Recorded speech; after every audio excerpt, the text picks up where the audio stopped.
सभी छात्र छात्राओं को सुप्रभात। निःशुल्क ऑनलाइन शिक्षण व्यवस्था में आपका स्वागत एवं अभिनंदन। हाँ तो छात्र छात्राओं, आज हम भारतीय संविधान की अनुसूचियों के बारे में अध्ययन करेंगे। तो छात्र छात्राओं, जैसा कि हमने पिछले वीडियो में पढ़ा था कि भारतीय संविधान में मूल रूप से 8 अनुसूचियां थी। तो मूल रूप से भारतीय संविधान में कितनी अनुसूचियां थी? 8 अनुसूचियां थी। और वर्तमान में अनुसूचियों की संख्या बढ़कर कितनी हो गई है? 12 अनुसूचियां हो गई हैं। तो इस प्रकार से संविधान के लागू होने के बाद से हमारे संविधान में अनुसूचियों की संख्या बढ़कर 12 हो गई है। तो इस प्रकार 9वीं, 10वीं, 11वीं और 12वीं अनुसूची को बाद में और जोड़ दिया गया। तो इस प्रकार वर्तमान में भारतीय संविधान में कुल कितनी अनुसूचियां हैं? 12 अनुसूचियां हैं। तो अब हम इन 12 अनुसूचियों का अध्ययन करेंगे।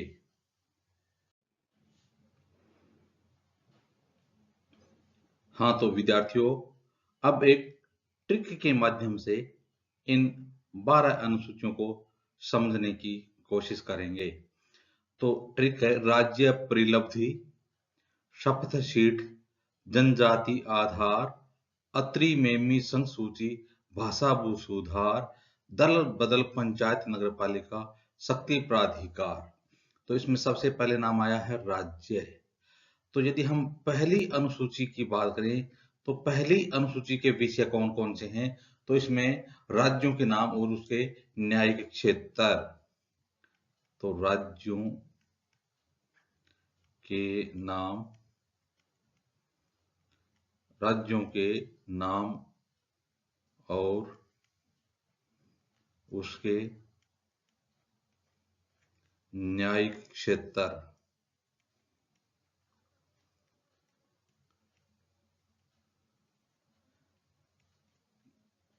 पहला यदि हम देखें तो ट्रिक देखें तो राज्य परिलब्धि, शपथ शीट, जनजाति आधार, अत्रि मेमी संसूची, भाषा भू सुधार, दल बदल पंचायत नगरपालिका, शक्ति प्राधिकार।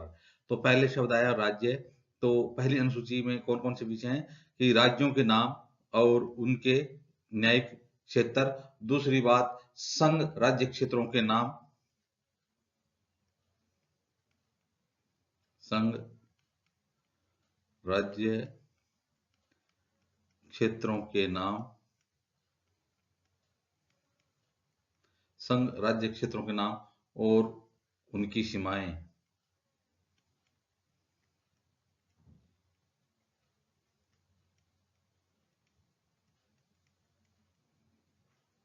यह है पहली अनुसूची।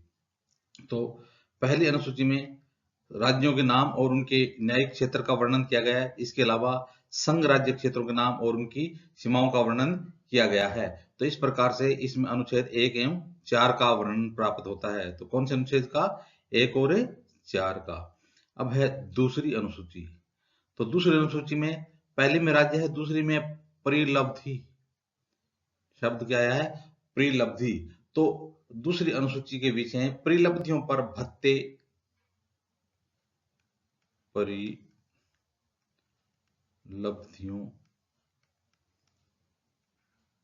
पर भत्ते, परिलब्धियों पर भत्ते, विशेषाधिकार,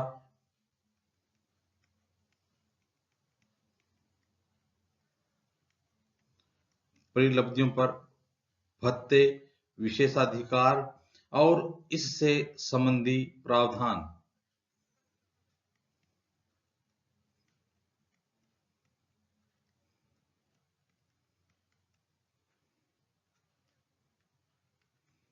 और इससे संबंधी प्रावधान।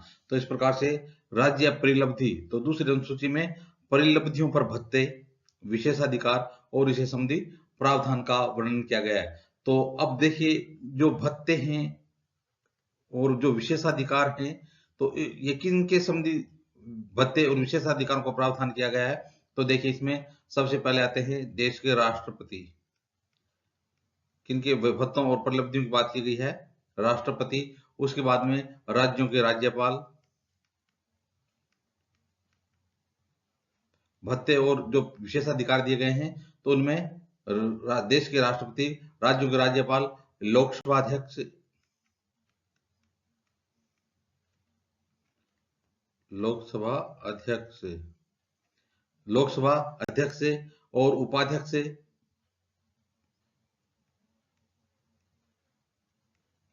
लोकसभा के अध्यक्ष, लोकसभा के उपाध्यक्ष, इसके अलावा राज्यसभा के सभापति और उपसभापति, राज्यसभा सभापति और उपसभापति। बात चल रही है दूसरी अनुसूची की, तो दूसरी अनुसूची में परिलब्धियों पर भत्ते, विशेषाधिकार और इससे संबंधित प्रावधान है। तो इसमें हमने पढ़ा कि राज्यसभा के सभापति और उपसभापति के अलावा राज्य विधानसभाओं के अध्यक्ष और जो उपाध्यक्ष हैं, तो राज्य विधान सभाओं के अध्यक्ष व उपाध्यक्ष, अध्यक्ष और उपाध्यक्ष, इसके अलावा विधान परिषदों के सभापति और उपसभापति, विधान परिषदों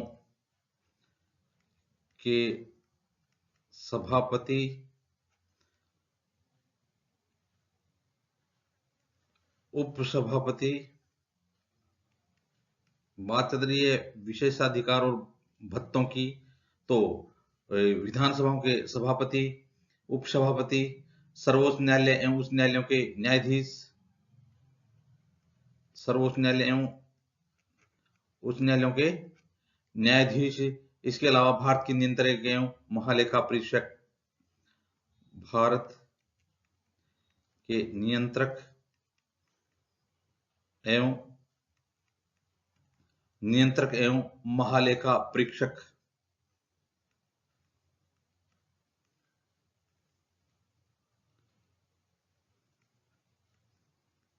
इनके भत्तों और विशेषाधिकारों का वर्णन किया गया है दूसरी अनुसूची में। अब तीसरी अनुसूची की बात आती है, तो तीसरी अनुसूची में क्या दिया है कि राज्य परिलब्धि शब्द, तो निश्चित है कि तीसरी अनुसूची का विषय क्या है, शब्द। तो अब देखेंगे शब्द, तो विभिन्न उम्मीदवारों द्वारा ली जाने वाले शब्द का प्रारूप, उम्मीदवारों द्वारा ली जाने वाली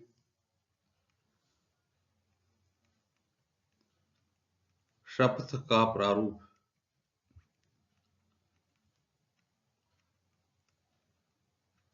कौन सी अनुसूची में है, तीसरी में। तो विभिन्न उम्मीदवारों द्वारा ली जाने वाली शपथ का विषय है तीसरी अनुसूची। तो इसमें संघ के मंत्री, संघ के जितने भी मंत्री हैं उनके शपथ का प्रारूप क्या होगा, संसद के निर्वाचित अभ्यर्थी, संसद से जो निर्वाचित होते हैं सांसद, उनकी शपथ का प्रारूप क्या होगा। इसके अलावा सर्वोच्च न्यायालय व उच्च न्यायालय के न्यायाधीश, जो सर्वोच्च न्यायालय व उच्च न्यायालय है उनके न्यायाधीश हैं, उनकी शपथ का प्रारूप क्या होगा। इसके अलावा भारत के नियंत्रक एवं महालेखा परीक्षक, राज्य मंत्री, राज्य विधानमंडल के लिए निर्वाचन के लिए भी जो अभ्यर्थी हैं उनके लिए, तथा राज्य विधानमंडल के सदस्य हैं उन सब के लिए शपथ का प्रारूप किसमें है, अनुसूची 3 में। तो राज्य परिलब्धि, तीसरा शपथ। तो शपथ में किन किन की शपथ का वर्णन है, संघ के मंत्री, संसद के निर्वाचित अभ्यर्थी, सांसद, और इसके अलावा सर्वोच्च न्यायालय व उच्च न्यायालयों के न्यायाधीश, भारत के नियंत्रक एवं महालेखा परीक्षक, इसके अलावा राज्य मंत्री, राज्य विधान मंडल के लिए निर्वाचन के लिए अभ्यर्थी तथा राज्य विधानमंडल के सदस्य हैं, उनकी जो शपथ है उनका प्रारूप तीसरी अनुसूची में वर्णित किया गया है। अब चौथी है शीट। तो अब राज्यसभा सीट, तो चौथी अनुसूची है, तो राज्यों और केंद्र शासित प्रदेशों के लिए राज्यसभा सीटों का आवंटन किस प्रकार से होगा? तो राज्यसभा सीट केंद्र है, उसमें राज्यों और केंद्र शासित प्रदेशों के लिए राज्यसभा का सीटों का आवंटन किस प्रकार से किया जाएगा? तो इसका वर्णन कौन सी अनुसूची में किया गया है? चौथी अनुसूची में किया गया है। तो राज्य परिलब्धि शपथ सीट जनजाति आधार, और पांचवी अनुसूची बता रही है कि जनजाति अनुसूचित और जनजाति क्षेत्रों के प्रशासन तथा नियंत्रण के बारे में उपबंध है। तो पांचवी अनुसूची में क्या है? अनुसूचित और जनजाति क्षेत्रों में, अनुसूचित और जनजाति क्षेत्रों में, अनुसूचित और जनजाति क्षेत्रों में प्रशासन तथा नियंत्रण के बारे में, प्रशासन तथा नियंत्रण का वर्णन, प्रशासन और नियंत्रण के बारे में वर्णन किया गया है। तो इस प्रकार से हमारी ट्रिक है कि राज्य परिलब्धि शपथ सीट जनजाति आधार। तो पहला है राज्य, तो इसमें राज्यों के नाम और उसके न्यायिक क्षेत्र है। दूसरी है परिलब्धि, तो परिलब्धियों पर विशेष भत्ते और जो विशेषाधिकार है उसका वर्णन किया गया है। तीसरा है शपथ, तो उम्मीदवारों द्वारा ली जाने वाली शपथ का प्रारूप क्या होगा और कौन उसको शपथ दिलाएगा, इसका वर्णन सूची 3 में किया गया है। चौथा है सीट, तो इसमें राज्यसभा है, तो राज्यसभा सीटों में जो राज्य हैं केंद्र शासित प्रदेश हैं उसमें राज्यसभा सीटों का आवंटन किस प्रकार से होगा उसका वर्णन किया गया है। और पांचवी है जनजाति आधार, तो पांचवी अनुसूचित जनजाति क्षेत्रों तथा प्रशासन के बारे में और उसके नियंत्रण के बारे में वर्णन किया गया है।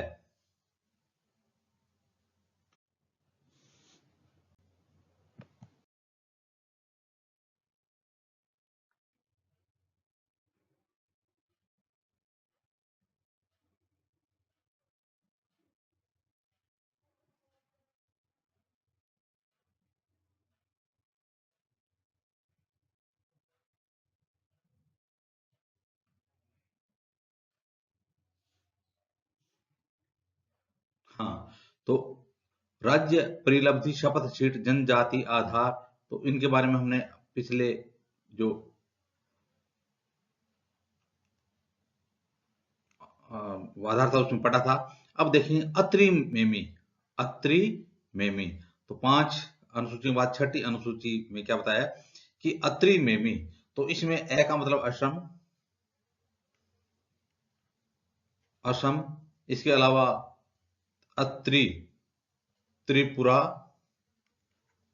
असम त्रिपुरा, मेमी अत्रि मेमी, मे का मतलब मेघालय, मेघालय, मी का मतलब है मिजोरम, अत्रि मेमी असम त्रिपुरा मेघालय और मिजोरम राज्यों के जनजातीय क्षेत्रों में प्रशासन, मिजोरम राज्यों के जनजातीय क्षेत्रों के प्रशासन के बारे में, जनजातीय राज्यों के जनजातीय क्षेत्रों के प्रशासन के बारे में वर्णन, क्षेत्रों के प्रशासन के बारे में वर्णन प्राप्त होता है, प्रशासन के बारे में वर्णन प्राप्त होता है। कौन सी अनुसूची में? छठी में। तो असम त्रिपुरा मेघालय और मिजोरम राज्यों के जनजातीय क्षेत्रों के प्रशासन के बारे में वर्णन प्राप्त होता है छठी अनुसूची में। आगे है संघ सूची, सातवीं अनुसूची है, उसमें क्या लिखा है कि संघ सूची मूल रूप से संघ सूची के कौन कौन से विषय हैं, यानी संघ सूची समवर्ती सूची और राज्य सूची में से संघ सूची के कौन कौन से विषय हैं इनका वर्णन किया गया है 7वीं अनुसूची में। तो देखिए संघ सूची में मूल रूप से 97 विषय थे। कितने विषय थे? 97। मगर फिलहाल 100 विषय, आज कितने विषय हैं संघ सूची में?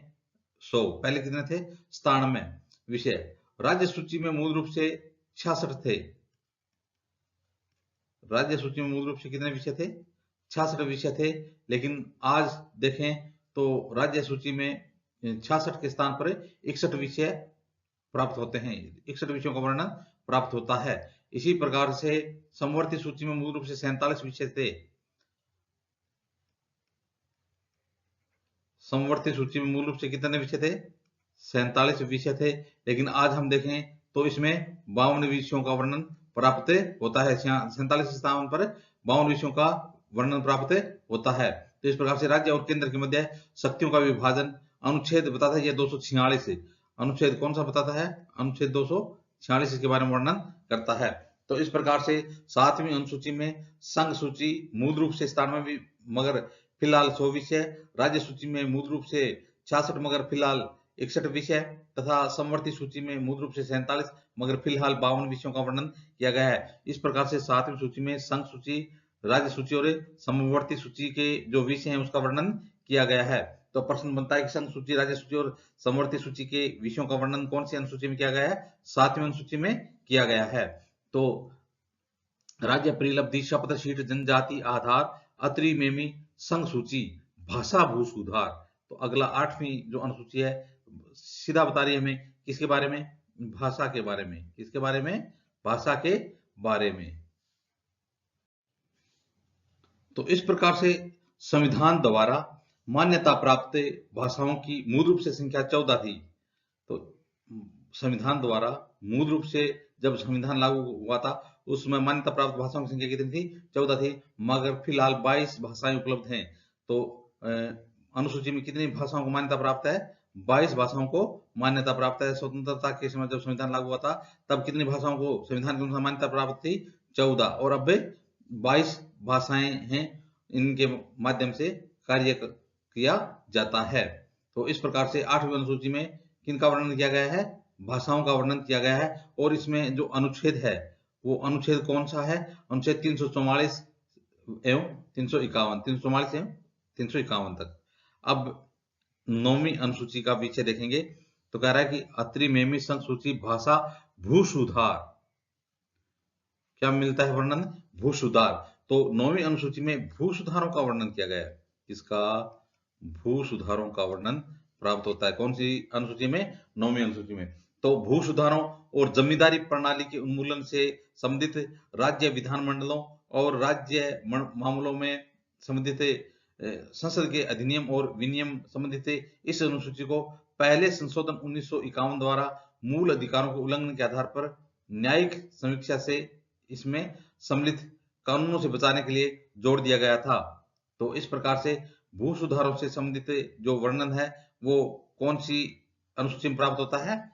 9वीं अनुसूची में भू सुधार है, जमींदारी प्रणाली का उन्मूलन है, इससे संबंधित वर्णन 9वीं सूची के अंदर प्राप्त होता है। इसके बाद हम देखते हैं 10वीं अनुसूची। कौन सी? 10वीं अनुसूची। तो 10वीं अनुसूची में देखेंगे कि अत्रिमेमी संघ सूची भाषा भू सुधार, दल बदल, 10 दल बदल, 10 दल बदल, दल बदल, 10 दल बदल। वैसे भी देखेंगे 10 दल बदल।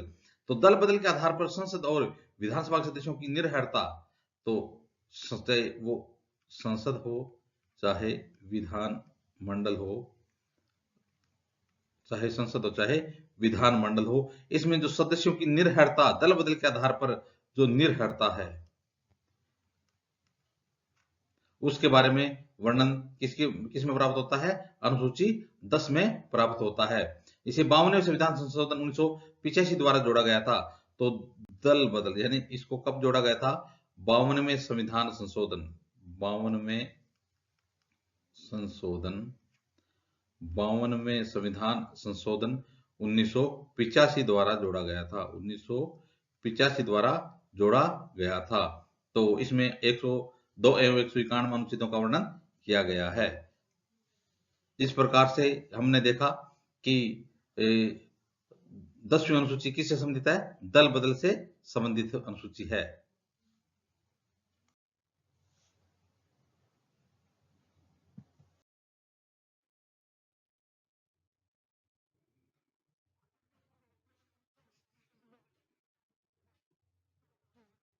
अब देखेंगे 11वीं अनुसूची। तो दल बदल से संबंधित हमने देखा कि दल बदल 10वीं अनुसूची तक हमने वर्णन कर दिया। अब है पंचायत नगरपालिका शक्ति प्राधिकार। तो 11वीं अनुसूची कौन सी? 11वीं अनुसूची में पंचायत की शक्तियां, पंचायत की शक्तियां, 11वीं अनुसूची में पंचायत की शक्तियां व प्राधिकार व जिम्मेदारियां, पंचायत की शक्तियां, प्राधिकार व जिम्मेदारी, ये किसमें है वर्णित, इसमें क्या गया है? ये 11वीं अनुसूची में वर्णन प्राप्त होता है। पंचायत की जो शक्ति है, प्राधिकार है और जिम्मेदारियां हैं। तो इस प्रकार से इसमें 29 विषय निहित हैं। कितने विषय निहित हैं? 29 विषय निहित हैं। तो यह थी हमारी 11वीं अनुसूची। इसे 73वें संविधान संशोधन 1992 द्वारा जोड़ा गया था। तो इसे कब जोड़ा गया था? 73वें संविधान संशोधन 1992 द्वारा जोड़ा गया था।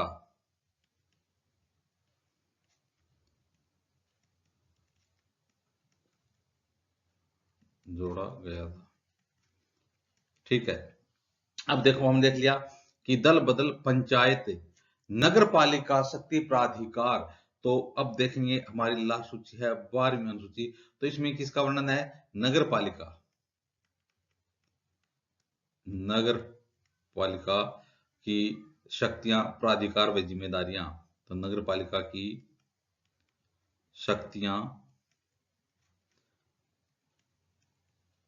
प्राधिकार व जिम्मेदारियों के बारे में वर्णन किया गया है। कौन सी अनुसूची में? 12वीं अनुसूची में। और इसमें कुल कितने विषय निहित हैं? इसमें 18 विषय निहित हैं। इसमें 18 विषयों को रखा गया है। 12वीं अनुसूची में 18 विषयों को रखा गया है। इसको 74वें संविधान संशोधन, इसको कब जोड़ा गया? 74वें संविधान संशोधन, 74वें संविधान संशोधन 1992 द्वारा जोड़ा गया। 1992 द्वारा जोड़ा गया था। तो इस प्रकार से हमने आज हमारे संविधान की अनुसूचियों के बारे में अध्ययन किया। तो हमने देखा कि संविधान के लागू होने के समय इसमें 8 अनुसूचियां थी और बाद में 9वीं, 10वीं, 11वीं और 12वीं अनुसूचियों को और जोड़ दिया गया। तो इस प्रकार से आज हमने भारतीय संविधान की अनुसूचियों के बारे में अध्ययन किया। इसके बाद आने वाले वीडियो में राजनीति विज्ञान के प्रमुख विषयों का अध्ययन किया जाएगा। तब तक के लिए धन्यवाद।